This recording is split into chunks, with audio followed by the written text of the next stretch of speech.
बहुत ही आसान सा सिंपल सा डायग्राम है। टीआरएनए के इस डायग्राम को आप अच्छे से देख के समझ लेंगे और याद भी करेंगे। क्वेश्चन पूछा जाता है इससे नीट में बेटा।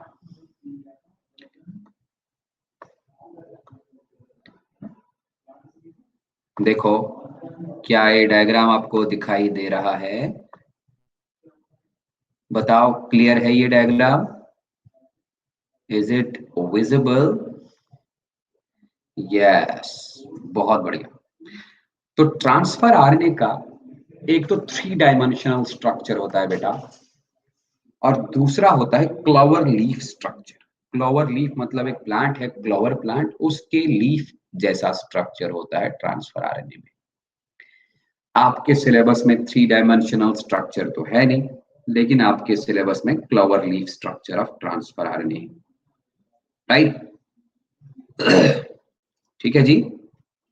तो देखिए, वैसे तो ट्रांसफर आरएनए बाकी आरएनए की तरह सिंगल स्ट्रैंडेड होता है, लेकिन ट्रांसफर आरएनए का ये इकलौता स्ट्रैंड इस तरह अपने में ही क्वाइल होता है। अपने में ही इस तरह क्वाइलिंग होती है इसकी कि ये आपको किसी किसी जगह पर डबल स्ट्रैंडेड दिखने लगेगा। ध्यान से सुनना, आरएनए सिंगल स्ट्रैंडेड होते हैं, transfer RNA also single stranded. आपको पता है ना सिंगल स्ट्रैंडेड का मतलब क्या होता है? सिंगल स्ट्रैंडेड का मतलब है composed of a single polynucleotide chain. उस पॉलीन्यूक्लियोटाइड चेन में एक एंड पे 5 प्राइम होगा और दूसरे एंड पे 3 प्राइम होगा। आप देख सकते हो इस डायग्राम में, हम आपको दिखाएंगे। एक मिनट, यहां देखिए 5 प्राइम एंड है ना, और यहां पर 3 प्राइम एंड है। लेकिन इस इकलौती ट्रांसफर आरएनए की चेन का कॉइलिंग इस तरह से स्ट्रॉन्ग तरीके से हुआ है कि किसी किसी जगह पर ये डबल स्ट्रैंडेड बन चुका है और बीच में हाइड्रोजन बॉन्ड्स बन चुके हैं। यहाँ देखिए, हाइड्रोजन बॉन्ड्स ग्वानिन और साइटोसिन नजदीक नजदीक आ गए, हाइड्रोजन बॉन्ड्स बन गए, है ना? But actually it is single stranded composed of a single polynucleotide chain, right? अब देखो, इसकी कॉइलिंग की वजह से क्लोवर लीफ जैसा स्ट्रक्चर बन गया, और इसकी 5 प्राइम एंड पे क्या है? 5 प्राइम एंड पे आप देख सकते हो, ट्रांसफर आरएनए के 5 प्राइम एंड पे, किसी भी आरएनए या डीएनए चेन के 5 प्राइम एंड पे हमेशा फॉस्फेट ही होगा। पी बोले तो फॉस्फेट, यस। और इस ट्रांसफर आरएनए के 3 प्राइम एंड पे कौन सा ग्रुप है? Alcoholic group. अगर आप न्यूक्लियोटाइड चेन देखोगे ना बेटा, चाहे डीऑक्सीराइबो न्यूक्लियोटाइड चेन हो या राइबो न्यूक्लियोटाइड चेन, हर न्यूक्लियोटाइड चेन के 5 प्राइम एंड पे फॉस्फेट होगा और 3 प्राइम एंड पे OH ग्रुप होगा। ये तो पता ही है आपको, है ना? अब देखो, जो ये 3 प्राइम एंड है, 3 प्राइम एंड के पास OH ग्रुप है, और ये OH ग्रुप के बाद हमेशा ऑलवेज एक न्यूक्लियोटाइड सीक्वेंस होगी। इस न्यूक्लियोटाइड सीक्वेंस का नाम है CCA। किसी भी ट्रांसफर आरएनए में देखोगे तो 3 प्राइम एंड के पास OH ग्रुप के बाद CCA सीक्वेंस होगा, और इसी A के साथ OH ग्रुप जुड़ा है। A एडेनोसिन न्यूक्लियोटाइड के शुगर के 3 प्राइम एंड के साथ OH जुड़ा है, हाइड्रोक्सिल ग्रुप, राइट? ये वाला जो आर्म है, इस आर्म को बेटा हम बोलते हैं एक्सेप्टर आर्म। क्या बोलेंगे? Acceptor arm.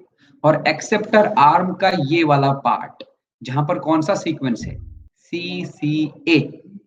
CCA part of acceptor arm, इसी के ऊपर अमाइनो एसिड को अटैच होना है। अब आप बोलोगे सर इसके साथ अमाइनो एसिड क्यों अटैच होगा?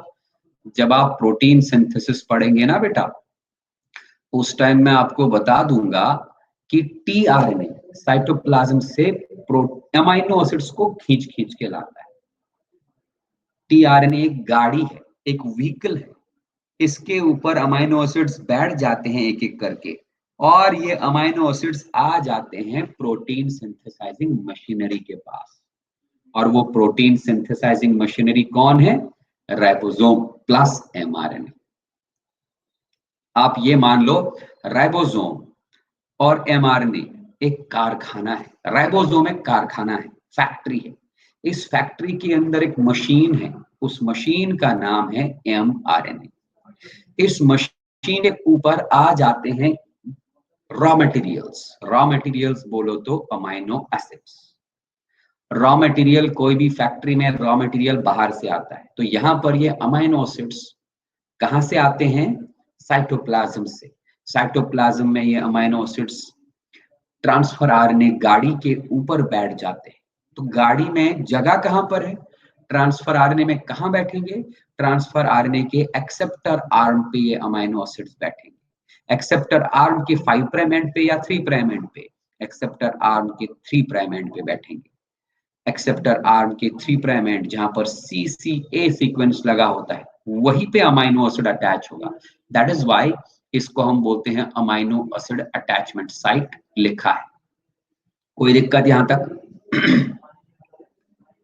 क्लियर है ना प्रवीण? क्लियर है ना? हाँ तनु बेटा, तुम कल क्लास अधूरा छोड़ के क्यों चली गई थी? हाँ बेटा, अच्छा अच्छा, कोई बात नहीं। इसके बाद देखो, ये जो एक्सेप्टर आर्म है, एक्सेप्टर आर्म के बिल्कुल ऑपोजिट एक और आर्म आपको दिखाई देगा। एक्सेप्टर आर्म के ऑपोजिट डायरेक्शन में एक और आर्म है, ये वाला आर्म, यहां से यहां तक। इस आर्म को कल मतलब पिछली क्लास, इस आर्म को देखो, एक्सेप्टर आर्म के बिल्कुल ऑपोजिट इस आर्म को हम बोलते हैं anti codon arm. Anti codon arm में दो हिस्से होते हैं, एक तो ये डबल स्ट्रैंडेड वाला रीजन, ये वाला रीजन। इस डबल स्ट्रैंडेड वाले रीजन को हम बोलते हैं एंटी कोडॉन स्टेम। और फिर सर्कुलर लूप लाइक स्ट्रक्चर, इस लूप लाइक स्ट्रक्चर को बोलते हैं एंटी कोडॉन लूप। तुम लोग को दिखाई दे रहा है ना? एक्सेप्टर आर्म के ऑपोजिट एंटी कोडॉन आर्म है। एंटी कोडॉन आर्म के दो पार्ट्स हैं, double stranded part which is known as anticodon stem, और circular loop part which is known as anticodon loop. ठीक है ना? अब इसको एंटी कोडॉन क्यों बोलते हैं? एंटी कोडॉन लूप या एंटी कोडॉन आर्म। आप यहां पर देखोगे ध्यान से, हम आपको दिखाएंगे येलो कलर से, इसको दिखाएंगे। ये देखो भाई, 3 कोडॉन्स हैं यहां पर, 1 2 3। ये कोडॉन्स, ध्यान से सुनना, कोडॉन मतलब code word. Anti codon loop पे 3 कोडॉन्स होते हैं। ठीक है, ये कोडॉन्स, सॉरी 3 कोडॉन्स नहीं, 1 कोडॉन होता है। एंटी कोडॉन लूप पे 1 कोडॉन होता है। आपको पता है कोडॉन में कितने न्यूक्लियोटाइड्स होते हैं? 3। तो ये कोडॉन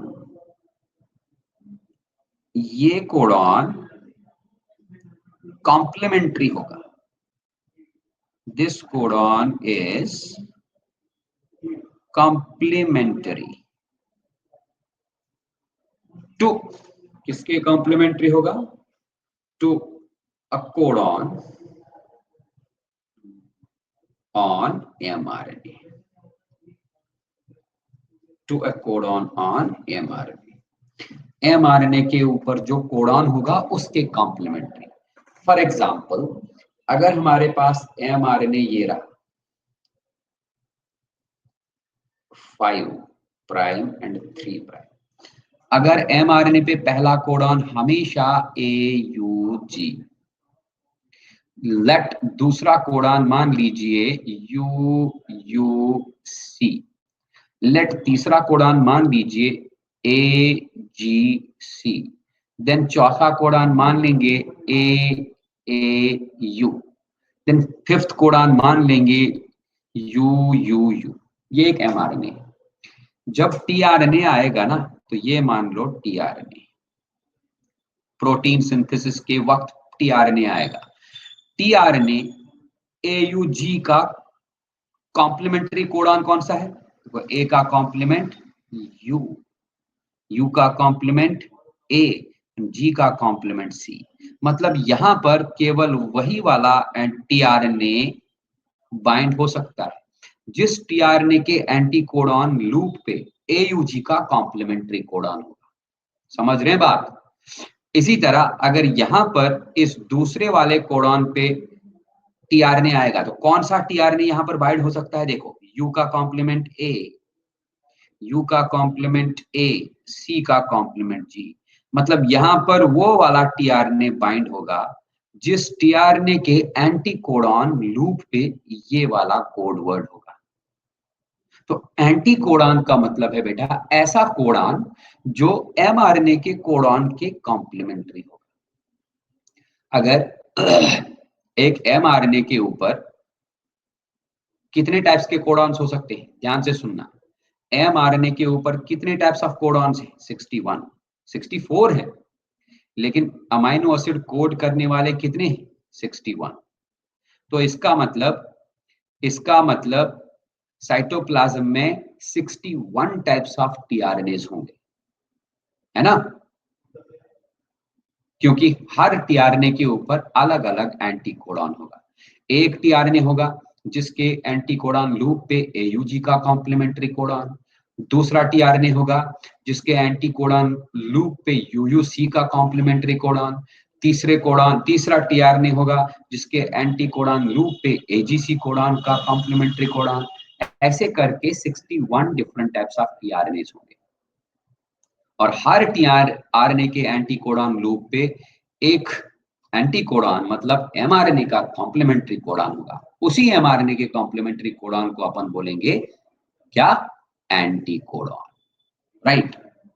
तो हम ये बोल सकते हैं ना बेटा कि एंटी कोडॉन लूप जो है या एंटी कोडॉन आर्म जो है, एंटी कोडॉन आर्म क्या काम करेगी?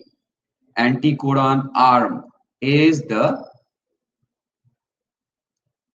is the arm or anticodon loop is the loop which will help the tRNA to bind to the complementary codon on mRNA, right? मैं लिख दूं ये जो एंटीकोडॉन आर्म है इसका काम क्या है? इसका काम ये है कि it helps tRNA to bind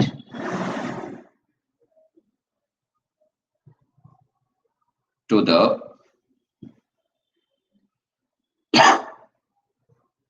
complementary codon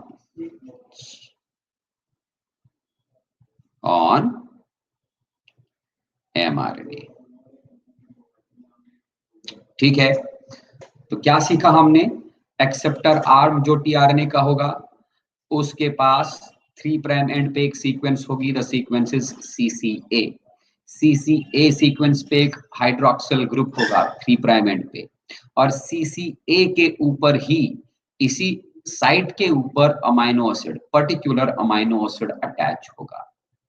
ठीक है, इसी एक्सेप्टर आर्म या एक्सेप्टर स्टेम के ऑपोजिट दूसरी आर्म होगी जिसको अपन बोलेंगे एंटीकोडॉन आर्म। एंटीकोडॉन आर्म के दो पार्ट हैं, anticodon stem and anticodon loop. Anticodon stem में डबल स्ट्रैंडेड पार्ट होगा, स्ट्रक्चर होगा। एंटीकोडॉन लूप में डबल स्ट्रैंडेड नहीं है। एंटीकोडॉन लूप में एक कोड वर्ड है, ये कोड वर्ड एमआरएनए के ऊपर कॉम्प्लीमेंट्री कोडॉन्स का, ये कोड वर्ड या कोडॉन एमआरएनए के ऊपर जितने भी कोडॉन्स हैं उनके कॉम्प्लीमेंट्री होगा। अगर एमआरएनए के ऊपर एयूजी कोडॉन है तो एक टाइप का टीआरएनए होगा जिसके पास एंटी कोडॉन होगा एमआरएनए के ऊपर एयूजी के कॉम्प्लीमेंट्री। अगर यूयूसी कोडॉन एमआरएनए के ऊपर है, तो दूसरे टाइप का टीआरएनए होगा जिसके पास यूयूसी का कॉम्प्लीमेंट्री एंटीकोडॉन। ऐसे करके टोटल 61 कोडॉन्स होते, ओनली 61 नहीं, 61 टाइप्स ऑफ कोडॉन्स होते हैं एमआरएनए के ऊपर। 64 होते हैं, 3 तो नॉनसेंस कोडॉन्स हैं, उनका कोई एंटीकोडॉन नहीं होता। तो 61 कोडॉन्स के कॉम्प्लीमेंट्री 61 एंटीकोडॉन्स होंगे, वो डिफरेंट डिफरेंट टीआरएनएस पे लगे होंगे। इसका मतलब टीआरएनएस कितने टाइप्स के होंगे? 61। इतना क्लियर? हाँ जी, अगर इसमें कुछ डाउट है तो पूछ लो, नहीं तो स्क्रीनशॉट लेके डन कर दो।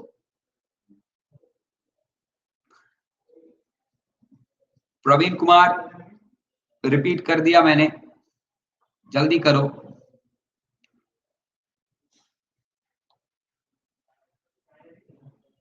प्रवीण,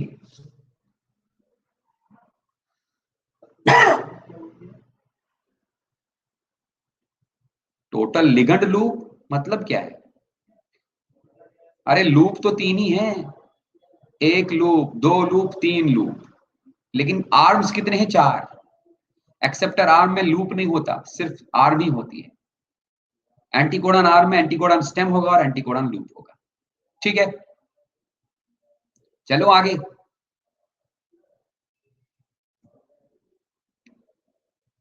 देखते जाओ।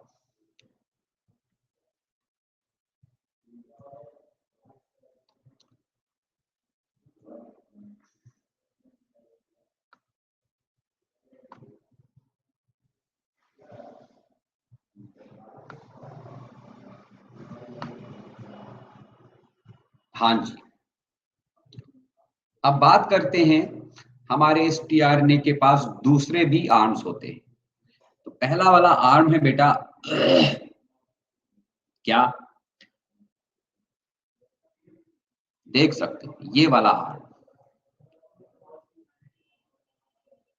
ये देखो, मैं पूरा इसको येलो से मार्क कर दूंगा, ये है आर्म। ठीक है, येलो से मैंने मार्क किया। इस आर्म को हम बोलते हैं टी साई सी आर्म। मैं यहां लिख देता हूं, टी साई सी आर्म। बिल्कुल बाकी आर्म्स की तरह या एंटीकोडन आर्म की तरह टी साई सी आर्म में भी 2 हिस्से होते हैं, 2 पार्ट्स होते हैं, राइट। एक तो ये वाला पार्ट जिसमें डबल स्ट्रैंडेड रीजन है, इस वाले पार्ट को हम बोलते हैं टी साई सी स्टेम। और फिर ये वाला पार्ट, सर्कुलर वाला पार्ट, इसको हम बोलते हैं T psi C loop. This one is T psi C loop, psi C loop. Psi क्या है बेटा? एक मॉडिफाइड न्यूक्लियोटाइड है, मैं लिख देता हूं यहां पर Sai. It is a modified nucleotide. इस मॉडिफाइड न्यूक्लियोटाइड का नाम है सीडोयूरिडीन। सीडोयूरिडीन, ठीक है। अब इस टी साई सी आर्म या टी साई सी लूप का फंक्शन क्या है बेटा जी? ये arm helps in the attachment of tRNA to the ribosome. Helps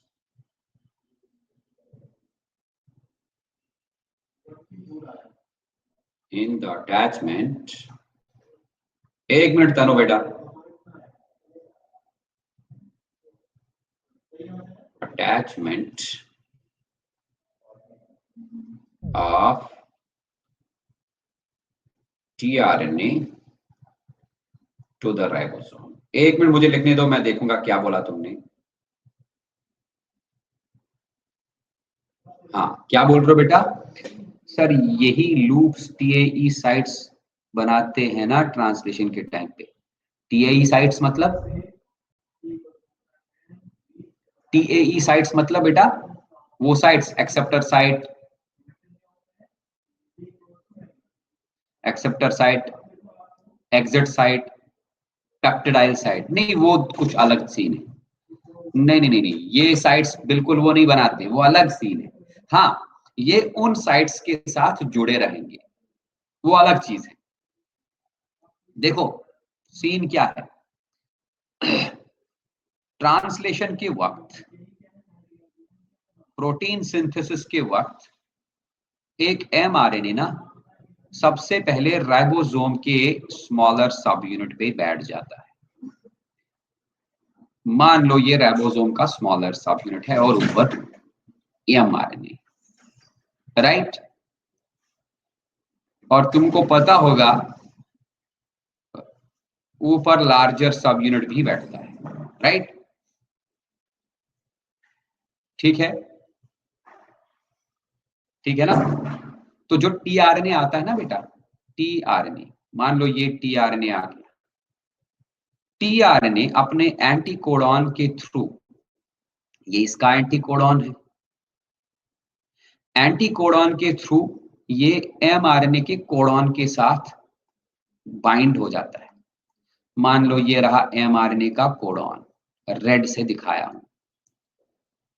tRNA का एंटीकोडॉन एमआरएनए के कोडॉन के साथ बाइंड होता है by means of hydrogen bonding.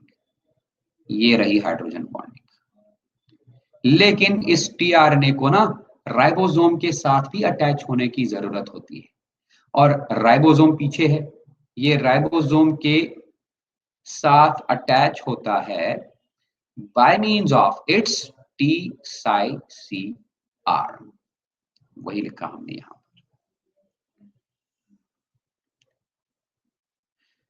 ठीक है, ये तो वही बात हुई। मैं आपको एग्जाम्पल दूंगा।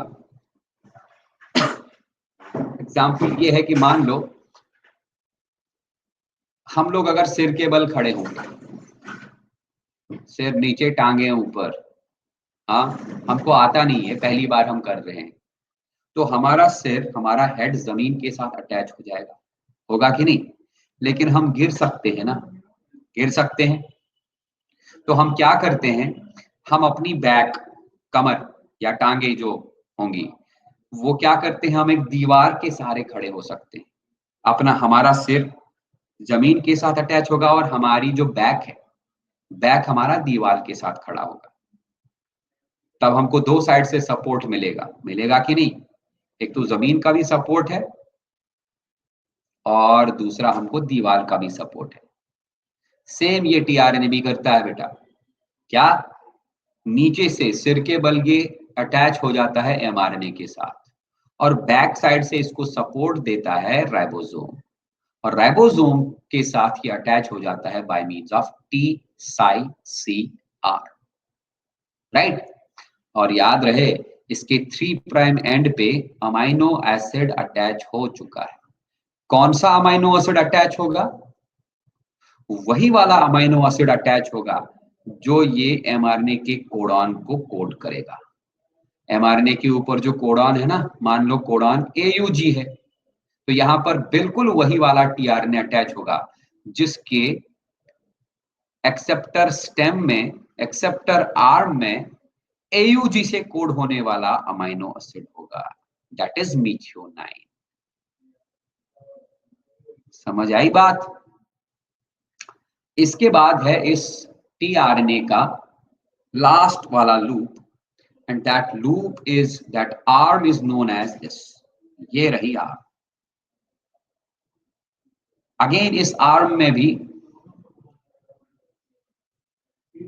हाँ, टीआरएनए सब आरएनए से छोटा होता है, सब आरएनए से छोटा होता है। राइबोसोमल आरएनए, मैसेंजर आरएनए सबसे छोटा होता है साइज में। इसको सॉल्युबल आरएनए भी बोलते हैं क्योंकि ये साइज में बहुत छोटा होता है, और सेल के साइटोप्लाज्म में ये क्या, सॉल्युबलाइज्ड फॉर्म में रहेगा क्योंकि साइज ही बहुत छोटा होता है। अच्छा, फिर रहेगा लास्ट वाला। अगेन इसमें भी दो पार्ट्स हैं, डबल स्टैंडर्ड वाला पार्ट, डबल स्टैंडर्ड वाले पार्ट को हम स्टेम बोलेंगे, राइट, और लूप वाला पार्ट, इस लूप वाले हिस्से को बेटा जी हम बोलते हैं DHU loop, D H U loop. DHU, DHU क्या है, डाई हाइड्रोयूरिडीन, अगेन एक मॉडिफाइड न्यूक्लियोटाइड है, डाइहाइड्रोयूरिडीन। ठीक है, तो ये क्या काम करेगा डाइहाइड्रोयूरिडीन?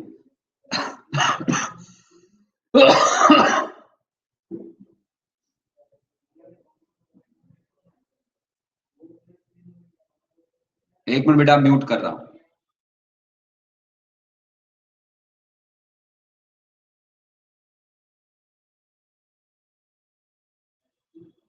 हाँ जी बेटा, बेटा इसको माइक्रोस्कोप से देख सकते हैं, लेकिन माइक्रोस्कोप हाई पावर होना चाहिए, इलेक्ट्रॉन माइक्रोस्कोप या अल्ट्रा स्ट्रक्चर वाला माइक्रोस्कोप। इसको क्रिस्टलाइज करना पड़ता है देखने के लिए। चलो देख लो, डीएचयू लूप। डीएचयू लूप काम क्या करेगा? इसको हम बोलते हैं, it is the site for activation of, site for activation of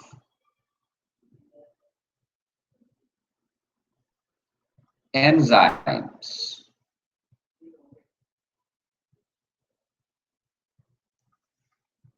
कुछ एंजाइम्स होते हैं, उनको हम बोलते हैं amino acyl tRNA synthetases. Amino acyl tRNA synthetases. इन एंजाइम्स की प्रोटीन सिंथेसिस में बेटा जी जरूरत पड़ती है, राइट। ये एंजाइम्स को एक्टिवेट करने का काम करता है ट्रांसफर आरएनए का डीएचयू लूप। ठीक है ना? तो कुल मिला के बेटा बात ये है कि एक टीआरएनए में मेनली 4 आर्म्स होते हैं। कौन कौन सा आर्म? एक्सेप्टर आर्म, फिर टी साइज सी आर्म, फिर anticodon arm and DHU arm. इनमें से एक्सेप्टर आर्म को छोड़ के टी साइज सी आर्म में 2 पार्ट्स हैं, T psi C stem and T psi C loop. DHU arm में 2 पार्ट्स हैं, DHU stem and DHU loop. Anticodon arm में 2 पार्ट्स हैं, anticodon stem and anticodon loop. Acceptor arm में stem loop बिल्कुल भी नहीं होता। अब कुछ कुछ टीआरएनए थोड़े से बड़े होते हैं, इसलिए उनमें 5वीं आर्म भी होती है। That 5th arm is known as variable arm. नहीं तो बाकी जनरली टीआरएनए में 4 ही आर्म्स होते हैं।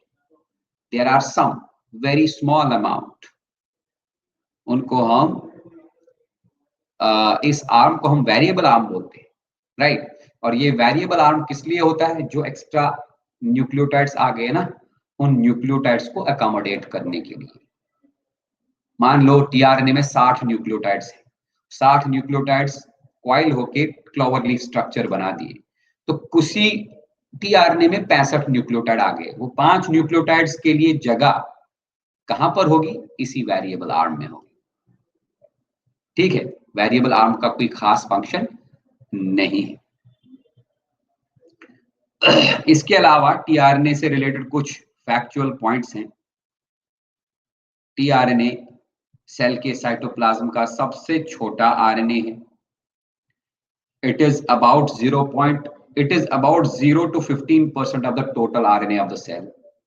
अमाउंट में 0 to 15% of the total RNA, smallest in the cell, और बाकी सारा मैं कहानी बता ही दी। It was all about transfer RNA's clover leaf structure. अब आप देख लीजिए, अगर इसमें कोई डाउट है तो पूछिए, नहीं तो स्क्रीनशॉट लेके डन कर दीजिए, तब हम आगे बढ़ें।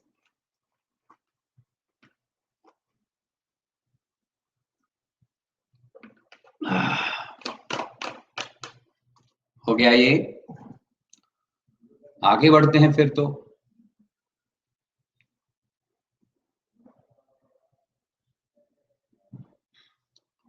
तो टाइप्स ऑफ आरएनएज हमने पढ़े। मैंने आपको HNRNA बताया, मैंने आपको mRNA बताया, tRNA बताया एंड राइबोसोमल आरएनए बताया। पिछली बार मैंने आपको जेनेटिक कोड के बारे में हल्का सा बताया था। हल्का सा मतलब मेन चीज तो बताई थी। आज उस जेनेटिक कोड को थोड़ा सा फिर से डिकोड करने की कोशिश करें, राइट। Genetic code. पिछली बार मैंने जेनेटिक कोड आपको बताया, एक्सप्लेन भी किया जब हम mRNA का स्ट्रक्चर पढ़ रहे थे। आज इस जेनेटिक कोड के बारे में और थोड़ा सा डिटेल में जाएंगे। वेट कीजिए, मैं जेनेटिक कोड का डायग्राम ढूंढ रहा हूं।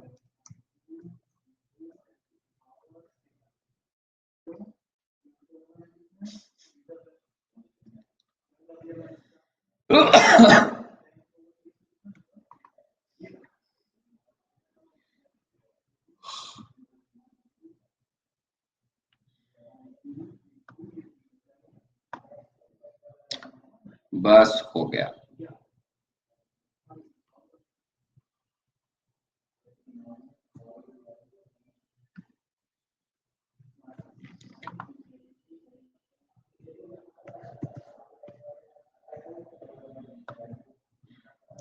यही डायग्राम दिखाए थे ना पिछली बार।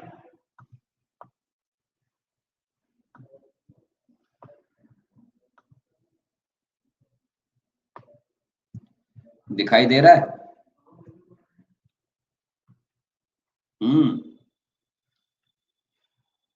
यस। तो जेनेटिक कोड की कुछ प्रॉपर्टीज के बारे में हम बताएंगे। जेनेटिक कोड की सबसे पहली प्रॉपर्टी है कि it is triplet in nature. Genetic code is triplet in nature.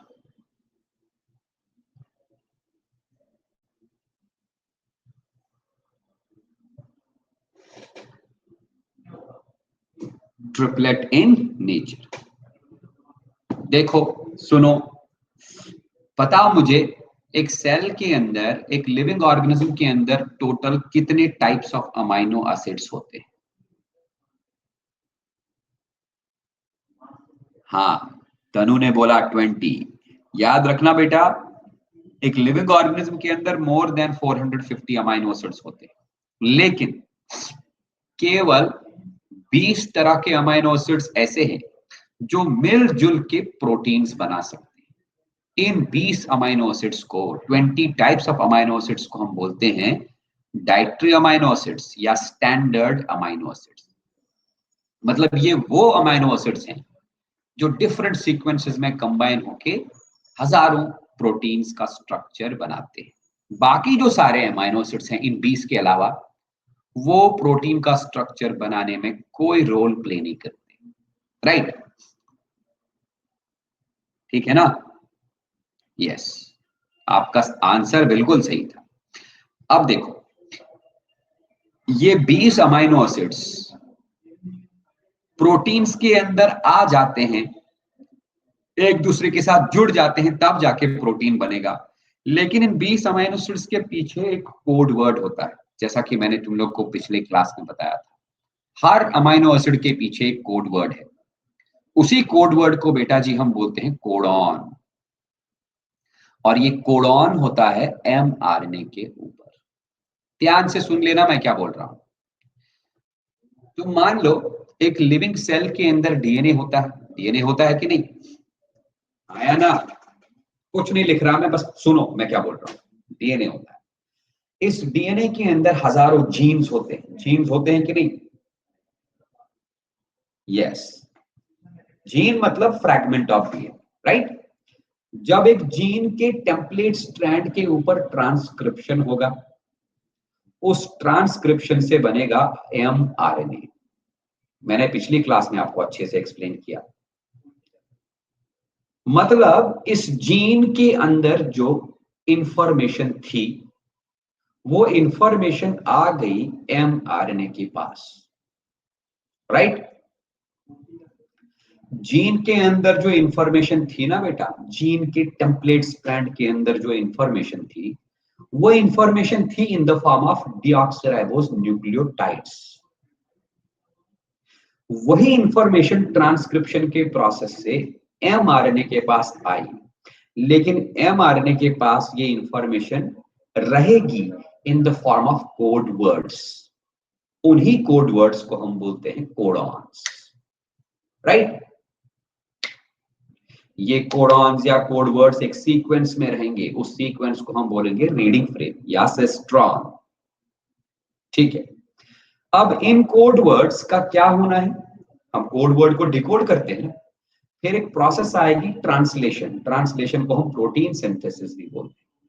तो ट्रांसलेशन प्रोसेस में एमआरएनए के ऊपर जो कोड वर्ड्स है वो डिकोड होंगे। हर कोड वर्ड का डिकोडेड वर्जन होता है एक अमाइनो एसिड, जैसे यू ये एमआरएनए के ऊपर कोड वर्ड है, कोडॉन है। यू का डिकोडेड वर्जन है phenylalanine amino acid. C code word है, इसका डिकोडेड वर्जन है प्रोलीन अमाइनो एसिड।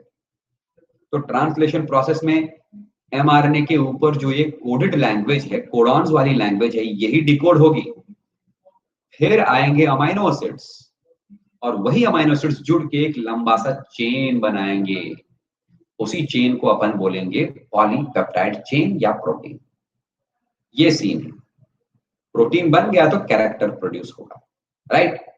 अब देखो, हर अमाइनो एसिड के पीछे जो ये कोड वर्ड होता है ना, हमने लिखा it is triplet in nature.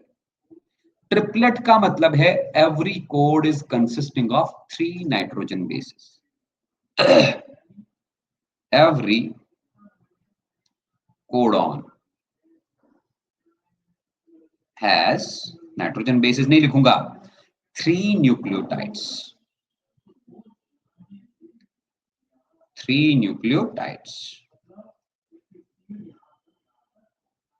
ठीक है, अब तुम लोग मुझसे क्वेश्चन पूछ सकते हो, प्रवीण, तनु, सर एक कोडॉन में 2 न्यूक्लियोटाइड्स क्यों नहीं हो सकते? सर एक कोडॉन में 1 न्यूक्लियोटाइड क्यों नहीं हो सकता? सर एक कोडॉन 4 न्यूक्लियोटाइड्स का क्यों नहीं बन सकता? ये क्वेश्चन है ना बेटा। हाँ हाँ प्रवीण, दिमाग में ये क्वेश्चन आया कि नहीं? एक कोडॉन सिर्फ 3 ही न्यूक्लियोटाइड्स का क्यों बना होता है? एक कोडॉन 2 या 1 या 4 या 5 न्यूक्लियोटाइड्स का क्यों नहीं बना होता? प्रवीण, क्लास में हो ना या भाग गए?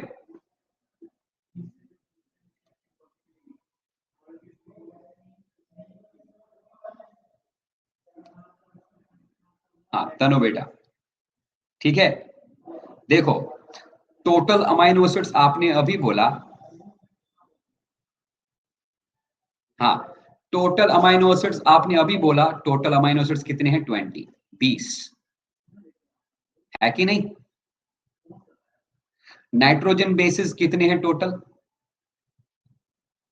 नाइट्रोजन बेसिस एमआरएनए के अंदर कितने हो सकते हैं? 3 का 4, एडेनिन, ग्वानिन, साइटोसिन, यूरासिल। अब सोचो जरा, अगर एक कोड वर्ड एक नाइट्रोजन बेस या एक नाइट्रोजन बेस का बना होता, एक न्यूक्लियोटाइड का बना होता, देखो अगर एक न्यूक्लियोटाइड, ओनली 1 न्यूक्लियोटाइड, इस न्यूक्लियोटाइड में बेटा क्या होता है? 1 nitrogen base plus 1 sugar plus 1 phosphate, है ना? तो मतलब अगर एक न्यूक्लियोटाइड का एक कोड बनेगा, मतलब उस कोड में केवल एक ही नाइट्रोजन बेस रहेगा। ये कोड या तो एडेनिन नाइट्रोजन बेस का बना होगा, और it may be composed of guanine nitrogen nucleotide, guanine nucleotide, और it may be composed of cytidine nucleotide, और it may be composed of uridine nucleotide. तो अगर एक कोडॉन एक ही न्यूक्लियोटाइड का बना होता तो टोटल कितने कोडॉन्स बनते? ओनली 4। समझ आ रही है बात? Only 4 codons would have been possible. लेकिन अमाइनो एसिड्स कितने हैं? कितने अमाइनो एसिड्स को कोड करना है? 20। तो 20 अमाइनो एसिड्स को कोड करने के लिए 4 कोडॉन सफिशिएंट हैं या नहीं? नहीं है सफिशिएंट। अब देखो, अगर 2 न्यूक्लियोटाइड्स रखेंगे, अगर एक कोडॉन में 2 न्यूक्लियोटाइड्स होते हैं तो टोटल नाइट्रोजन बेसिस बेटा कितने हैं हमारे? 4 नाइट्रोजन बेसिस। हाँ, तो 4 का अगर स्क्वायर करोगे कितना आएगा 16। तो टोटल बनते कितने कोडॉन्स 16 कोडॉन्स। लेकिन अमाइनो एसिड्स कितने हैं बेटा 20 अमाइनो एसिड्स को कोड करने के लिए अगेन 16 कोडॉन्स क्या है इनसफिशिएंट। अब बात करते हैं हम triplet nature of the genetic code की। Triplet nature of the genetic code मतलब जिसमें हर कोडॉन 3 न्यूक्लियोटाइड्स का बना होगा। तो हम 4 का क्यूब करेंगे, ठीक है। तो 4 4s आर 16, 16 4s आर हो गया 64। तो टोटल बनते हैं हमारे कितने कोडॉन्स 64 कोडॉन्स। 644 नहीं 64। अमाइनो एसिड्स कितने हैं टोटल 20। तो 20 अमाइनो एसिड्स को कोड करने के लिए 64 कोडॉन्स एनफ है ना, इनफैक्ट मोर देन एनफ। अब सोचो जरा, अगर 4 लेटर कोडॉन होता 4 न्यूक्लियोटाइड्स वाला, लेकिन हम नाइट्रोजन 4 न्यूक्लियोटाइड्स वाला अगर कोडॉन होता तो हम 4 नाइट्रोजन बेसिस का रेज पावर 4 करते। तो 64 मल्टीप्लाइड बाय 4 256 कोडॉन्स बनते। सोचो जरा, अमाइनो एसिड टोटल 20 हैं और कोडॉन्स बनते 256। ये तो बहुत ही ज्यादा हो जाता। 256 कोडॉन्स को 20 ही अमाइनो एसिड को कोड करना पड़ता। It would have been very very large amount of codons. इसलिए रिसर्चर्स ने क्या कहा कि कोडॉन्स ना ही 3 लेटर से ज्यादा होना चाहिए, ना ही 3 लेटर से कम होना चाहिए। अगर 3 लेटर से कम का कोडॉन बना, 3 न्यूक्लियोटाइड से कम का कोडॉन बना, वो एनफ अमाइनो एसिड्स को कोड ही नहीं कर पाएंगे। और अगर 3 लेटर से ज्यादा न्यूक्लियोटाइड्स का कोडॉन बना, कोडॉन्स बहुत सारे बनेंगे, अमाइनो एसिड्स इतने हैं ही नहीं। तो तब स्टैंडर्ड रखा गया, और ये ट्रू भी है कि 64 codons. Now this is the reason we say that codon या genetic code is triplet in nature। समझ आई ना बात, आज क्लियर हो गया। देखो बहुत बहुत बढ़िया बात है ये। There are 64 codons. In 64 codons में से भी बेटा 61 कोडॉन्स ही 20 अमाइनो एसिड्स को कोड करते। 3 कोडॉन्स तो नॉनसेंस या स्टॉप कोडॉन्स है। आपको ये याद रखना पड़ेगा स्टॉप कोडॉन कौन कौन सा है। कौन कौन सा UAA लिखा है हमारे बॉक्स में, UAG and UGA। Clear, any doubt in this. Praveen अगर तुम क्लास कर रहे हो तो बताओ मुझे, समझ आया। हाँ स्क्रीनशॉट लिया ना, हम आगे चलें। ओके बेटा,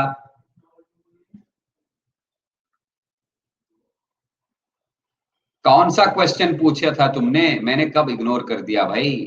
अरे भाई तुमने कौन सा क्वेश्चन पूछा था, जरा फिर से क्वेश्चन पूछो, क्या था तुम्हारा क्वेश्चन। इग्नोर नहीं किया मैंने, फिर से क्वेश्चन पूछो।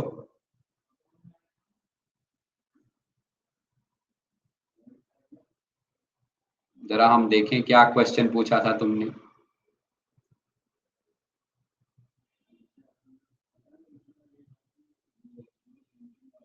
अब मेरे पास इतना टाइम नहीं है कमेंट सेक्शन चेक करूं भाई, तुम बता ही दो क्वेश्चन।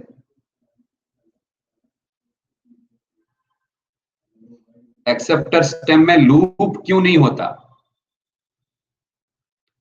यही क्वेश्चन पूछे थे। एक्सेप्टर स्टेप में लूप क्यों नहीं होता। भाई ट्रांसफर आरएनए का स्ट्रक्चर ऐसा बना है कि एक्सेप्टर स्टेम में लूप की जरूरत ही नहीं पड़ती। क्यों नहीं पड़ती, क्योंकि एक्सेप्टर स्टेम को तो अमाइनो एसिड को एक्सेप्ट करना है ना। एक्सेप्टर, एक तो उसको अमाइनो एसिड को एक्सेप्ट भी करना होता है। बाद में जब तुम प्रोटीन सिंथेसिस पढ़ोगे तब तुम देखोगे उस अमाइनो एसिड के साथ दूसरे अमाइनो एसिड को जोड़ना भी होता है। अगर लूप में अमाइनो एसिड आएगा तो फिर वो दूसरे अमाइनो एसिड के साथ जुड़ेगा कैसे? ठीक है, चलो फिर स्क्रीनशॉट लेके डन कर दो, हम बढ़ेंगे आगे, हम जेनेटिक कोड का दूसरा प्रॉपर्टी बताएंगे।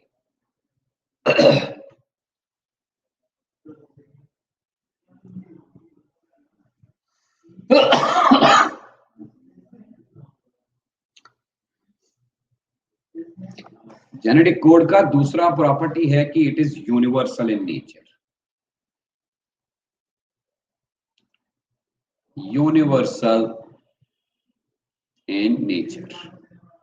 एक तो जेनेटिक कोड ट्रिपलेट होता है, दूसरी प्रॉपर्टी ये है कि genetic code is universal in nature, right.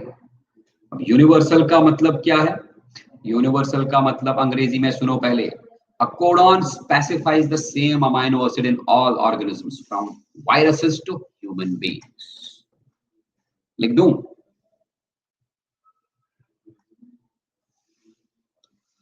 a codon specifies the same amino acid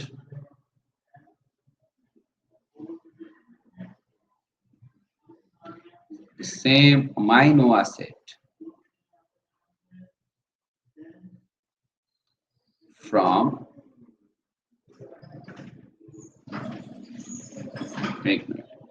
codon specifies the same amino acid in all organisms,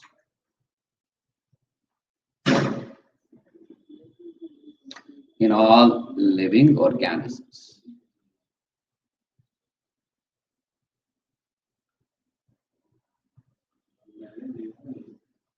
सारे लिविंग ऑर्गेनिजम्स में एक कोडॉन सेम अमाइनो एसिड को कोड करेगा। मतलब ये है कि अगर एक कोडॉन है AUG, पहले मैं डायग्राम को तो लेके आऊं, बोल ही गया था।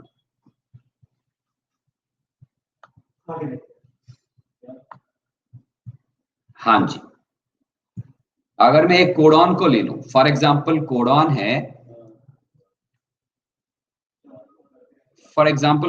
है हमारे पास, चलो ये वाला कोडॉन लेते हैं, GUU। तो ह्यूमन बींग्स में GUU कोडॉन जो है, it codes for amino acid valine. अगर हम कोई और एनिमल देखेंगे उसमें भी GUU codon same amino acid को कोड करेगा। कोई प्लांट देखेंगे उसमें भी GUU codon same amino acid को कोड करेगा। कोई बैक्टीरिया देखो उसमें भी सेम है, वायरस देखो उसमें भी सेम है। इसलिए हम बोलते हैं कि जेनेटिक कोड यूनिवर्सल होता है। हाँ, कुछ एक्सेप्शंस हो सकते हैं, लेकिन जनरली जेनेटिक कोड यूनिवर्सल होता है। एक कोडॉन सारे लिविंग ऑर्गेनिजम्स में सेम अमाइनो एसिड्स को कोड करेगा। सिमिलरली अगर मैं ये देखूं, ये वाला देखो AAU, ये एस्पराजीन अमाइनो एसिड को कोड करेगा, सब में एस्पराजीन, राइट। UGG, ये ट्रिप्टोफैन अमाइनो एसिड को कोड करेगा, सब में ट्रिप्टोफैन को ही कोड करेगा। ऐसा बिल्कुल भी नहीं है कि एक ऑर्गेनिज्म में एक कोडॉन एक तरह के अमाइनो एसिड करेगा और दूसरे ऑर्गेनिज्म में दूसरे तरह का amino acid. That is why हम बोलते हैं कि genetic code is universal in nature. समझ आई बात? तीसरी property, genetic code is non-overlapping in nature।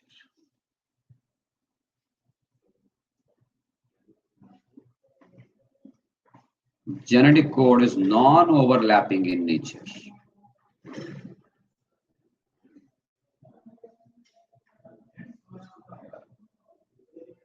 and without any punctuation marks।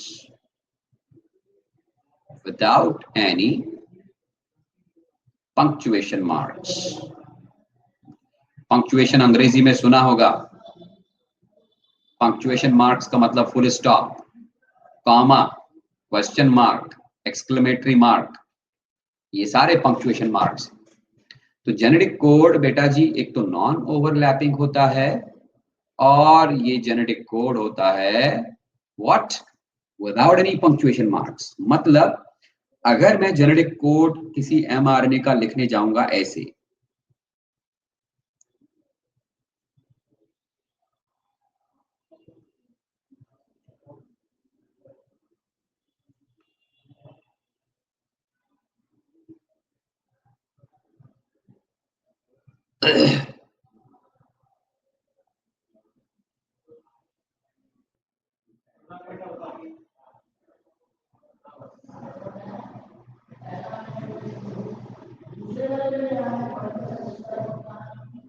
ये देखो ये जेनेटिक कोड है, देख सकते हो इस जेनेटिक कोड में कहीं पर भी तुमको कॉमा नहीं मिलेगा, फुल स्टॉप नहीं मिलेगा, क्वेश्चन मार्क नहीं मिलेगा या एक्सक्लेमेटरी मार्क नहीं मिलेगा, ये पंक्चुएशन लेस है और ये नॉन ओवरलैपिंग है। नॉन ओवरलैपिंग का मतलब ध्यान से देखो क्या बोलने वाला हूं मैं। इसमें एक जेनेटिक कोड बनेगा AUG, फिर दूसरा जेनेटिक कोड बनेगा UUA, then third one is CUU। हर एक जेनेटिक कोड ट्रिपलेट है, सेपरेट एंटिटी है, ये सही सीक्वेंस है जेनेटिक कोड का। ऐसा बिल्कुल भी कभी नहीं हो सकता, रुको दिखाने वाला हूं मैं। जेनेटिक कोड का सीक्वेंस ऐसे कभी नहीं बन सकता, पहला कोडॉन AUG बना तो दूसरा कोडॉन इस AUG का UGU, तो हो गए ना दो कोडॉन्स ओवरलैप। फिर तीसरा ऐसा कभी नहीं बन सकता, GUU, फिर चौथा UUU, फिर पांचवा UUC, फिर छठा UCU, फिर सातवां CUU। ये नॉन ओवरलैपिंग नेचर कभी नहीं होता। नॉन, एक मिनट, ये तो हो गया ओवरलैपिंग, overlapping of codons. ये overlapping is not possible. The correct sequence is this. तो जेनेटिक कोड कभी भी ओवरलैप नहीं हो सकता और इसमें कोई पंक्चुएशन मार्क्स नहीं होते। ठीक है, क्लियर है ना, कोई दिक्कत? अच्छा, जरा हम इनिशिएशन कोडॉन की बात करते हैं। याद है इनिशिएशन कोडॉन या इनिशिएटिंग कोडॉन? बताओ मुझे कौन सा है इनिशिएटिंग कोडॉन?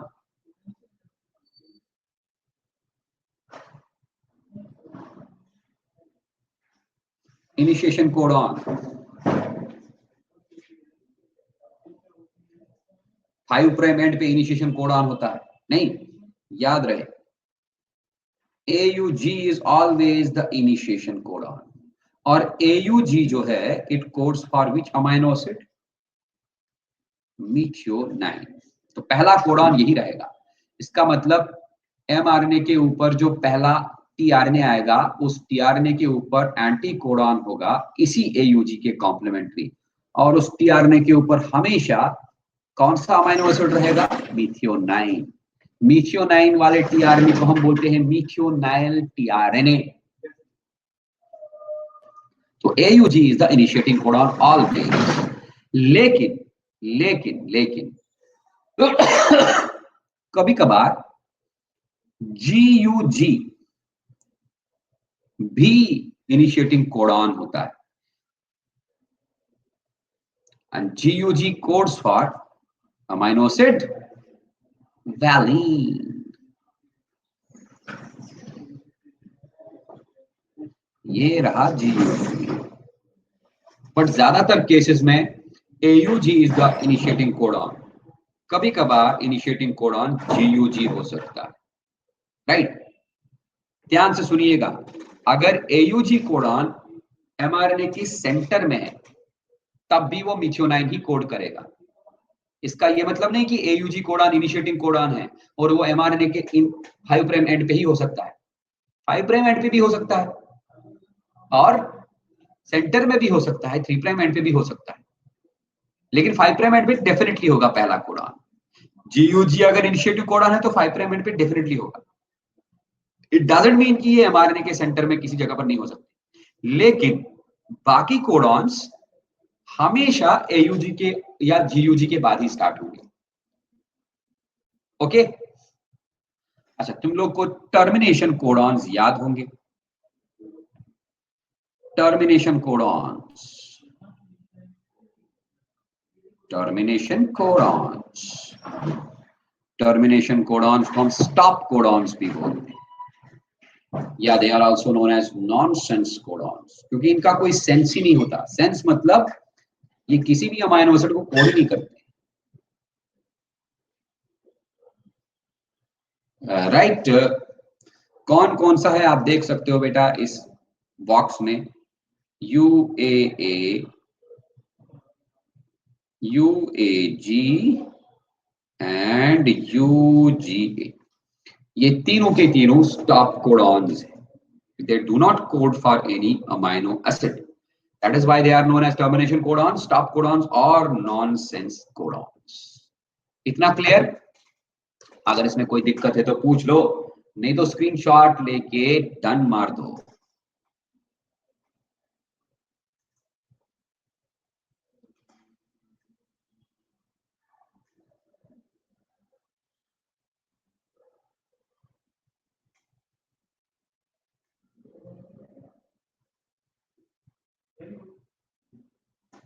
कौन सा कमेंट चेक करूं?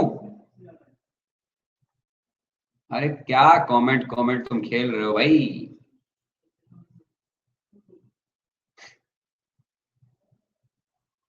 अब कौन सा कमेंट? मुझे तो दिखाई नहीं दे रहा।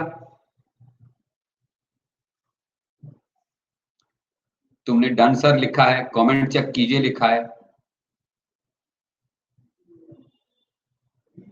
पर्सनल, लो भाई,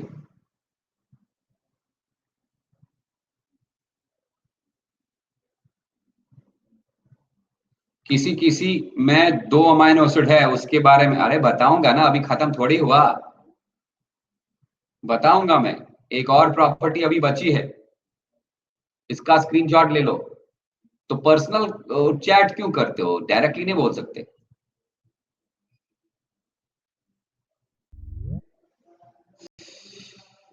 हाँ जी,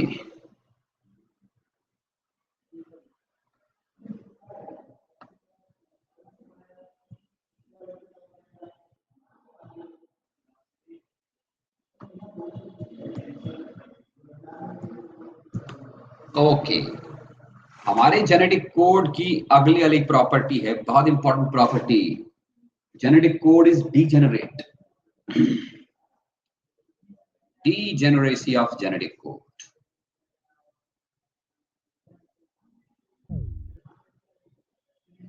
Degeneracy of genetic code.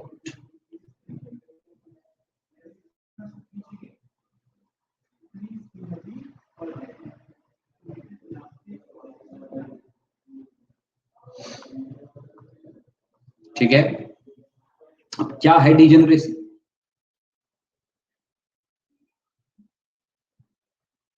इधर देखो, अगर हम अमाइनो एसिड ल्यूसीन को ले लें, अमाइनो एसिड है हमारे पास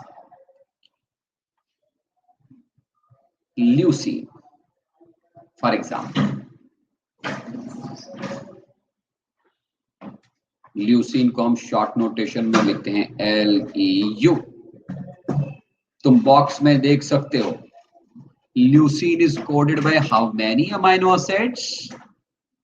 देख लो, ये रहा ल्यूसीन और ये रहा leucine.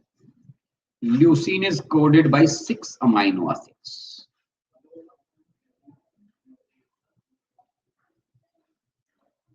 Coded by 6 amino acids. Sorry, it is coded by 6 codons. Leucine amino acid is coded by 6 codons.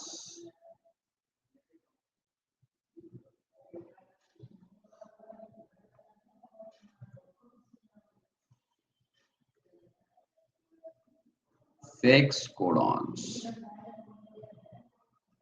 कौन कौन सा कोडॉन है ल्यूसीन अमाइनो एसिड का? बताओ मुझे, मैं लिख देता हूं। UUA,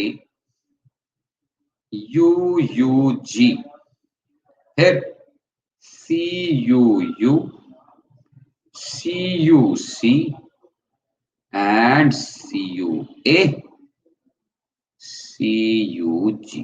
ये रहे ल्यूसीन के 6 कोडॉन्स, राइट। सिमिलरली तुम लोग देख सकते हो phenyl alanine, phenyl alanine PHE, it is coded by 2 codons UUU and UUC। इसी तरह तुम देखोगे isoleucine, it is coded by 3 codons ILE, isoleucine, AUU, AUC and AUA। Valine, valine की 4 कोडॉन्स हैं, GUU, GUC, GUA and GUG। Serine के 4 codons हैं, proline के 4 codons हैं, थ्रेओनिन के 4 कोडॉन्स हैं, एलेनिन के 4 कोडॉन्स, टायरोसिन के 2 कोडॉन्स, हिस्टिडीन के 2 कोडॉन्स।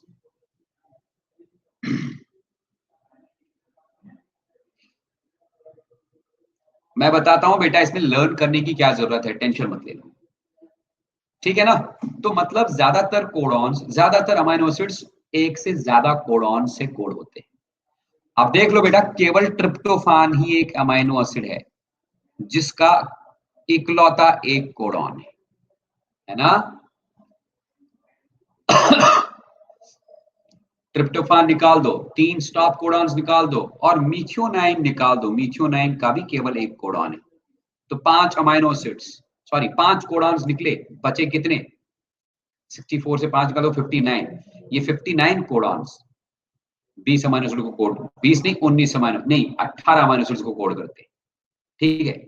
तो कुछ कुछ अमीनो एसिड्स के पीछे 2 कोडॉन्स हैं, कुछ कुछ अमीनो एसिड्स के पीछे 4 कोडॉन्स हैं, लेकिन ल्यूसीन इकलौता ऐसा है which is coded by 6 codons, है ना।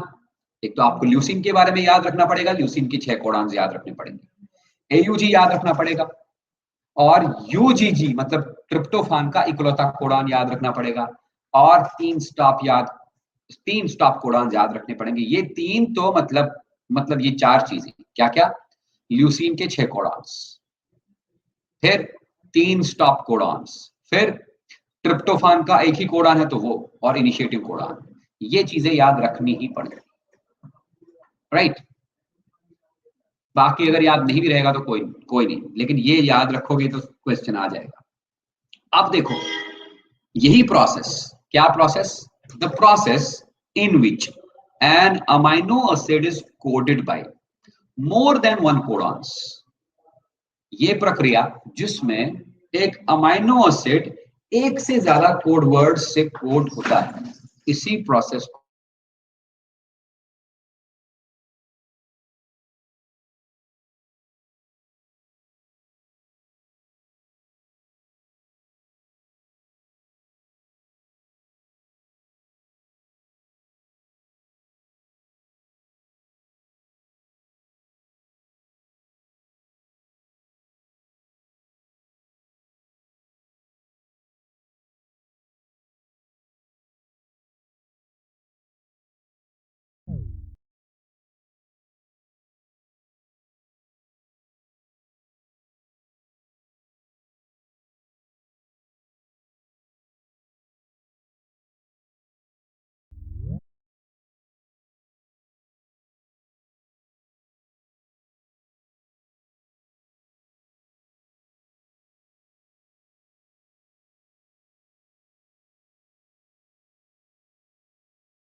हाँ हेलो प्रवीण, तनु, वॉइस आ रहा है?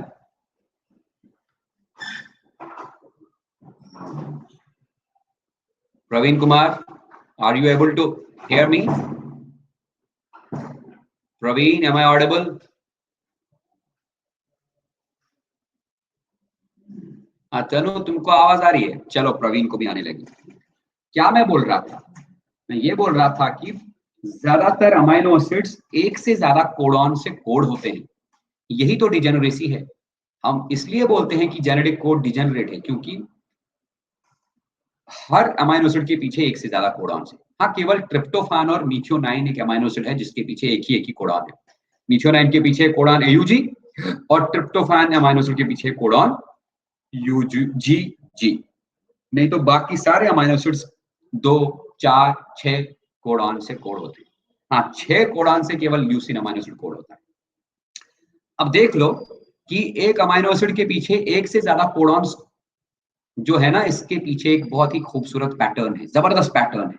देख लो जरा, ल्यूसीन की बात हम कर रहे हैं, ल्यूसीन अमाइनो एसिड पैटर्न देखो।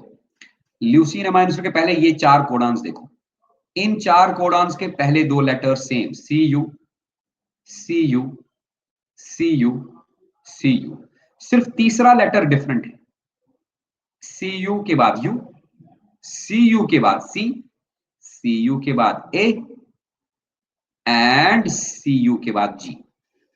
हाँ, समझ रहे हो ना मैं क्या बोल रहा हूं? क्या बोला मैंने? कि जेनेटिक कोड इज डिजेनरेट, लेकिन डिजेनरेसी के पीछे एक पैटर्न है। पैटर्न कैसा है? हाँ, इधर देखो, ल्यूसीन के ये 4 कोडॉन्स, ये वाले 4 कोडॉन्स देखो बेटा। इन 4 कोडॉन्स में पहले 2 लेटर सेम, चारों के चारों कोडॉन्स में पहले 2 letter C U C U C U C. सिर्फ थर्ड लेटर पहले वाले कोडॉन में थर्ड लेटर यू, दूसरे में थर्ड लेटर सी, तीसरे में थर्ड लेटर ए, चौथे में थर्ड लेटर जी। यहां देखो इन 2 कोडॉन्स को, पहले 2 letter same, U U U U, लेकिन थर्ड लेटर इसमें ए है, इसमें जी है। तो एक्चुअली होता क्या है कि degeneracy of the genetic code occurs due to the difference in the third letter of the genetic codon. फिर से रिपीट करता हूं, degeneracy of the genetic code occurs due to the difference in the third letter only. ठीक है, एक amino acid के पीछे जितने भी कोडॉन्स हैं, उन कोडॉन्स के पहले लेटर्स को आप देखिए, पहले लेटर्स सेम होंगे। ल्यूसीन के 6 कोडॉन्स, 6 में से इन 2 के पहले 2 letter same, U U U and U U, लेकिन थर्ड लेटर एक में ए है, दूसरे में जी। ये 4 कोडॉन्स के पहले 2 लेटर सेम, लेकिन थर्ड लेटर डिफरेंट। क्या बोल रहे हो प्रवीण? फर्स्ट लेटर फिर पूरा सेकंड, फर्स्ट लेटर फिर पूरा सेकंड लेटर, और थर्ड लेटर जैसा है वैसा उतार देना है। समझा नहीं मैं? पता नहीं क्या बोल रहे हो तुम, मेरी बात सुनो ना पहले। इन 4 कोडॉन्स में पहले 2 लेटर्स, यहां भी C U C U C U C U, third letter U C A G, अलग अलग। इन 2 कोडॉन्स में पहले 2 letter same, third letter different. यही है डिजेनरेसी। इस थर्ड लेटर को ध्यान से सुनना, थर्ड लेटर, लेटर तो है नहीं, it is actually what? Nucleotide, है ना? तो थर्ड न्यूक्लियोटाइड, और न्यूक्लियोटाइड में नाइट्रोजन बेस ही तो होता है, third base of codon is known as wobble base, is known as WOBBLE या wobble nucleotide। wobble मतलब जो चेंज होता रहेगा। इन 4 कोडॉन्स में पहले 2 letter C U C U C U, लेकिन थर्ड लेटर एक में यू, उसके बाद चेंज होके सी, उसके बाद वॉबल होके ए, उसके बाद वॉबल होके जी। इसी तरह अगर मैं प्रोलीन के देखूं, जरा प्रोलीन के देखते हैं, मुझे बता प्रोलीन के कौन से कितने कोडॉन्स हैं? Tell me about the codons of proline. 4 codons हैं इसमें, बताओ कौन कौन सा है? बॉक्स को देख के पता चल जाएगा। सी सी, हाँ जी, सी सी यू, फिर सी सी सी, फिर सी सी A and C C ji, sorry C सी जी, ये है ना। इसमें भी देखो, पहले 2 लेटर, हर कोडॉन में पहले 2 लेटर मतलब पहले 2 न्यूक्लियोटाइड सेम, और हर कोडॉन में तीसरा न्यूक्लियोटाइड डिफरेंट। पहले तीसरा न्यूक्लियोटाइड यू, उसके बाद वॉबल हो गया, वॉबल मतलब चेंज हो गया तो आ गया सी, उसके बाद फिर से वॉबल हो गया मतलब चेंज हो गया तो ए, फिर चेंज हो गया तो जी। तो थर्ड लेटर को हमने क्या बोला? Vowel nucleotide, right? So it is because of wobble nucleotide. It is because of changing third nucleotide, degeneracy arises. समझ रहे हैं बात? इस हाइपोथेसिस को हम बोलते हैं वॉबल हाइपोथेसिस। Vowel hypothesis. तो वॉबल हाइपोथेसिस हमको क्या सिखाता है?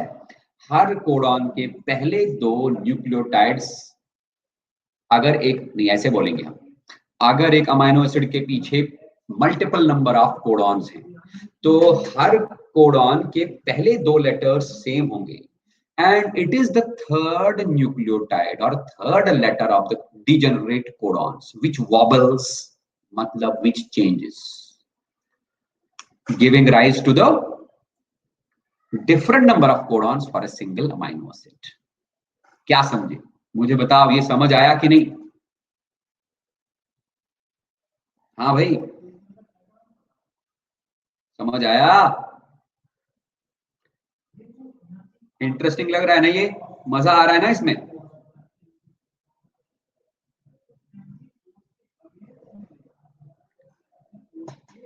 हाँ तनु बेटा, अगर डाउट है तो पूछ लो, नहीं तो स्क्रीनशॉट लेके डन कर दो, हम आगे बढ़ेंगे।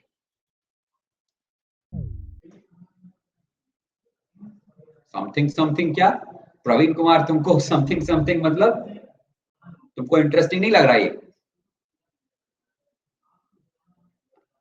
चलो ठीक है, ओके ठीक है, स्क्रीनशॉट ले लो, डन कर दो, हम आगे बढ़ेंगे।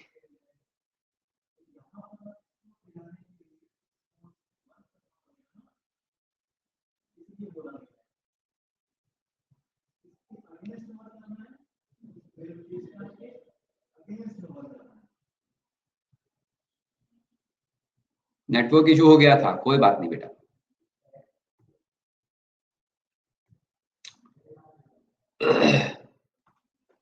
तो ये तो था जेनेटिक कोड के बारे में। एक और छोटी सी टर्म हमको सीखनी होती है, आपको इसके बारे में शायद पता हो, सेंट्रल डॉगमा ऑफ लाइफ। सुना है? सेंट्रल डॉगमा ऑफ लाइफ, जिंदगी का सेंट्रल डॉगमा, मतलब एक ऐसा flow of genetic information DNA से प्रोटीन की तरफ, जिस फ्लो ऑफ जेनेटिक इंफॉर्मेशन के ऊपर पूरी की पूरी पृथ्वी बेस्ड है। पूरी की पूरी लिविंग ऑर्गेनिजम्स की फ्लो ऑफ जेनेटिक इंफॉर्मेशन इसी तरीके से होती है। देखिए, हमको पता है ज्यादातर लिविंग ऑर्गेनिजम्स का जेनेटिक मटेरियल होता है डीएनए, होता है ना? डीएनए, इस डीएनए के अंदर मैंने तुम लोग को बार बार बताया हुआ है, जेनेटिक इंफॉर्मेशन होती है। मतलब डीएनए के अंदर कैरेक्टरिस्टिक्स होते हैं in the form of genes. Character ही तो है genetic information. Characteristics are present in the DNA in the form of gene. तो जेनेटिक इंफॉर्मेशन या हेरिडिटरी इंफॉर्मेशन डीएनए के अंदर है। ये हेरिडिटरी इंफॉर्मेशन मैं लिख दूंगा यहां पर, हेरिडिटरी इंफॉर्मेशन।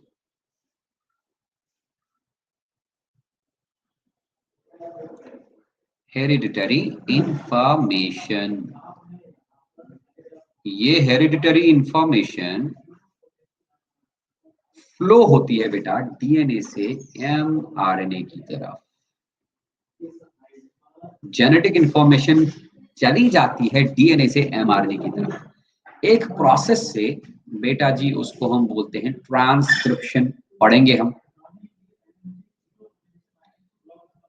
मतलब हेरिडिटरी इंफॉर्मेशन एमआरएनए के पास आ गई और एमआरएनए के अंदर ये हेरिडिटरी इंफॉर्मेशन रहती है इन the form of genetic code. और वो जेनेटिक कोड के कोडॉन्स एक सीक्वेंस में अरेंज रहते हैं जिसको हमने रीडिंग फ्रेम बोला था। ठीक है, अब क्या होगा, इस एमआरएनए से जेनेटिक इंफॉर्मेशन ट्रांसफर होगी to the protein by means of a process. The process is known as protein synthesis या बोलेंगे ट्रांसलेशन। ये है फ्लो ऑफ जेनेटिक इंफॉर्मेशन। कहां से फ्लो होगी genetic information? Hereditary information DNA से एमआरएनए की तरफ और एमआरएनए से प्रोटीन की तरफ। This is known as the central dogma of life. इसी सीक्वेंस के ऊपर पूरी की पूरी पृथ्वी बेस्ड है। राइट, ठीक है। अब देखो कुछ ऐसे भी केसेस हैं जहां पर जेनेटिक मटेरियल डीएनए नहीं होता, आरएनए होता है।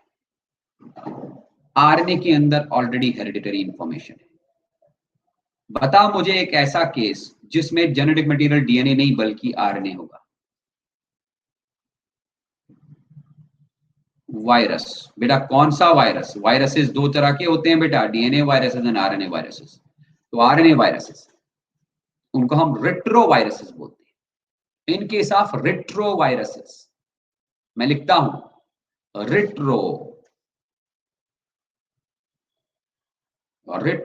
वायरस। रेट्रो वायरस का आप एग्जांपल दे सकते हो HIV, human immunodeficiency virus. Retroviruses में genetic information, hereditary information RNA में होती है।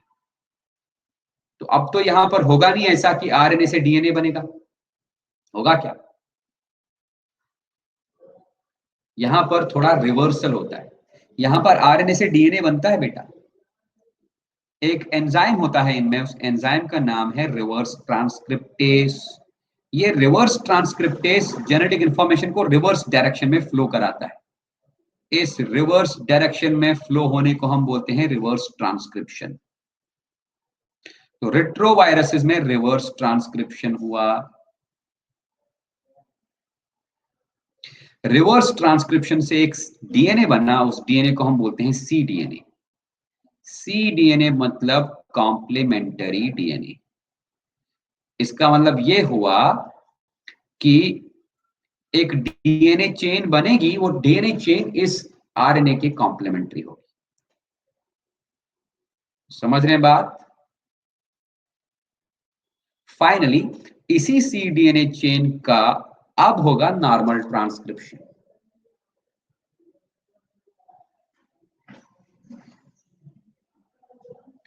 तब जाके बनेगा एमआरएनए एंड एमआरएनए का बाद में होगा ट्रांसलेशन।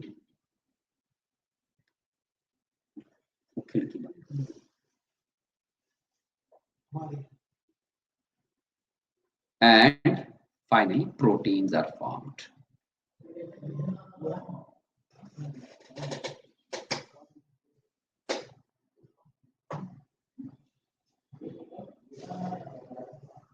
हाँ, आरएनए से डीएनए बनता है रेट्रोवायरसेस में। ये वाला प्रोसेस जिसमें आरएनए से डीएनए बना, cDNA, इस प्रोसेस को हम बोलते हैं रिवर्स ट्रांसक्रिप्शन। क्या बोलते हैं? Reverse transcription. ये रिवर्स ट्रांसक्रिप्शन आप रेट्रोवायरसेस में देख सकते हो। बेटा रिवर्स ट्रांसक्रिप्शन पहली बार डिस्कवर किया था एक बायोलॉजिस्ट ने, उसका नाम था हॉवर्ड टेमन, और इसका साथ दिया था एक दूसरे बायोलॉजिस्ट ने, उसका नाम था David Baltimore. David Baltimore and Howard टेमन।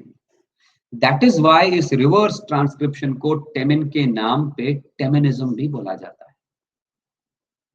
It is also known as Teminism. ठीक है, तो रेट्रोवायरसेस में आप क्या देख सकते हो? Reversal of genetic information from RNA to complementary DNA. बाद में कॉम्प्लीमेंट्री डीएनए से आगे सेम सीक्वेंस होगा, लेकिन ये वाला स्टेप, कौन सा स्टेप? आरएनए से cDNA बनने वाला स्टेप, यही वाला स्टेप इनमें एक्स्ट्रा होता है। इस स्टेप में फ्लो ऑफ इंफॉर्मेशन बैकवर्ड्स जाता है from RNA to DNA. Right, समझ रहे हैं बात? ओके, तो अगली क्लास में बेटा हम पढ़ेंगे, इसका स्क्रीनशॉट लेके डन कर दो। अगली क्लास में हम पढ़ने वाले हैं क्या?